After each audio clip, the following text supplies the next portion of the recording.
Let's talk about masculine and feminine energy in you.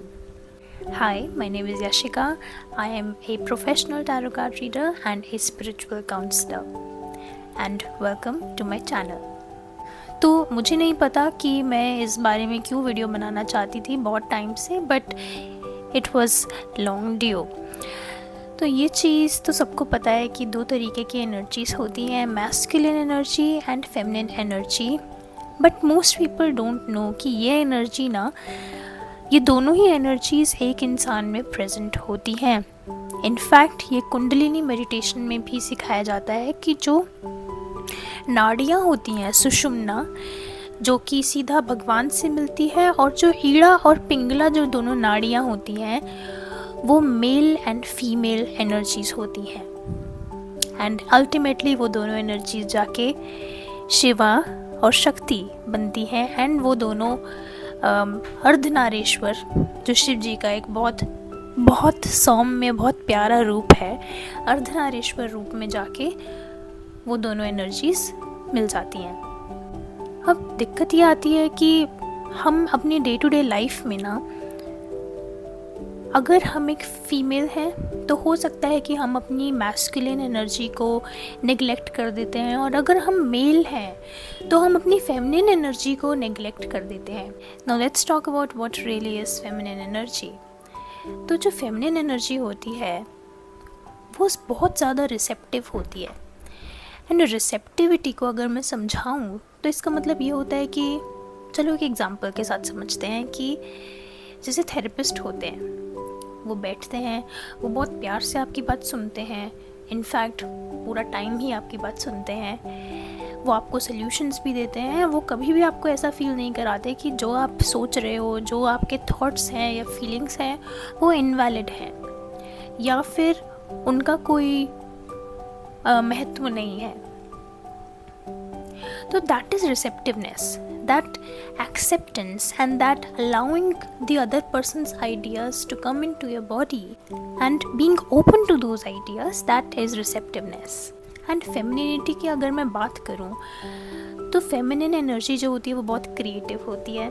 It is very fluid, it is water, it deals with your emotions and your feelings. And एक सबसे बड़ी चीज़ होती है वो ये है कि feminine energy is the one जो हमसे चीज़ें लेती है। Now coming to male energy, masculine energy, the easiest way to explain it, इसकी ये एनर्जी होती है एक्शन ओरिएंटेड। ये एनर्जी होती है डिसीजन मेकिंग वाली एनर्जी।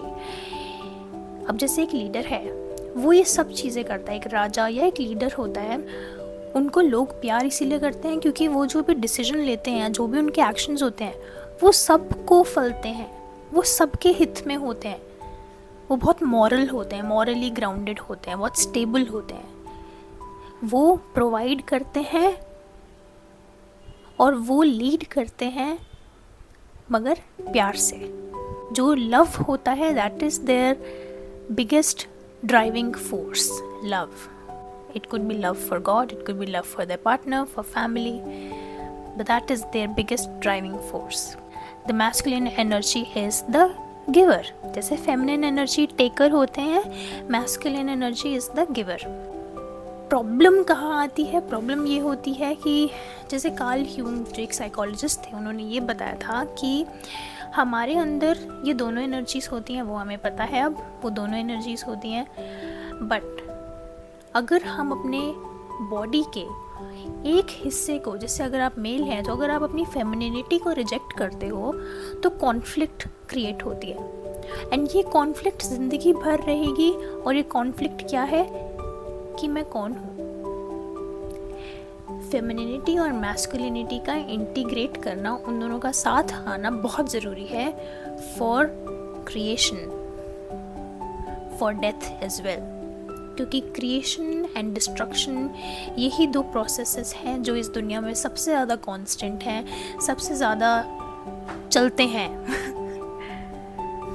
एंड इन दोनों शक्तियों का साथ आना बहुत ज़रूरी होता है आपकी खुद की लाइफ के लिए, आपके एनवायरनमेंट के लिए, और इस धरती के आगे बढ़ने के लिए। जब ये दोनों एनर्जीज मैस्कुलिनिटी एंड फेमिनिटी जब ये दोनों साथ आती हैं एक इंसान के अंदर, ये दोनों एनर्जीज जब मिलन होता है तो उस इंसान को कोई नहीं रोक सकता. That person becomes invincible in their life. Fear एकदम ख़त्म हो जाता है और टाइम, स्पेस, एनर्जी, ये सारी चीज़ें कहीं ना कहीं उनके फेवर में आ जाती हैं. अब वापस आते हैं शिव शक्ति पे, जो इस दुनिया का, इवन स्पेशली इन हिंदुइज्म, जो ultimate femininity and ultimate masculinity है वो शिव और शक्ति है. और अगर देखा जाए तो जो पार्वती माता है वो she is the goddess of creation, goddess of love, she is the goddess of the energy that sustains everything in place on this planet. And at the same time, Shiva is the destroyer of everything. वो काल है और वो ही सब चीज़ें नष्ट करने वाले भी हैं. और इन दोनों का मिलना, मैं बार बार ये बोल रही हूँ, इन दोनों का मिलना बहुत ज़रूरी है, ताकि एक बहुत माइक्रोस्कोपिक स्केल से भी अगर देखें तो हमारी लाइफ में भी एवरी नाइट हमारी मृत्यु होती है और हर सुबह हमारा बर्थ होता है, हम हर सुबह पैदा होते हैं.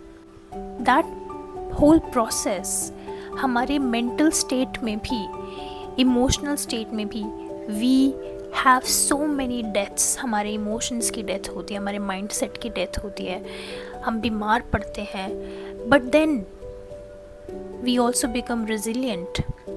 हम उन्हीं चीज़ों से उभर के फिर दोबारा पैदा भी होते हैं. That destruction and that birth also are masculinity and femininity.